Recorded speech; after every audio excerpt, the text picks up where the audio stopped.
Ons lees die oordenking vir 14 April uit Die Here is my herder met die vriendelike vergunning van Lizette Murray. Die titel vandag is Die hart van ware vreugde. Die teksvers Filippense 4 vers 4 sê, wees altyd bly in die Here, ek herhaal, wees bly. En dan ook Psalm 37 vers 4, vind jou vreugde in die Here, en hy sal jou gee wat jou hart begeer. Ware vreugde is die wesenskenmerk van iemand wat Christus gevind het. So 'n persoon se vreugde is nie gesetel in sy omstandighede nie, maar in Christus self.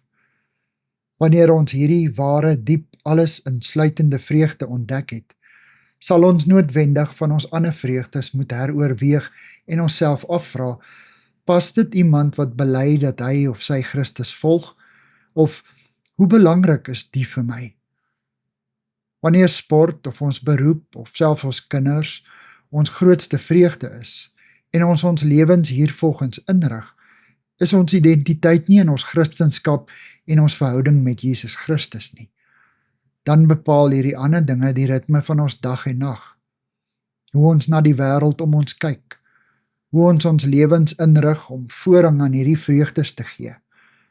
Die wortel van sonde is dat die mens sy vreugde in iets anders as God self soek. Sonde beteken om die doel te mis.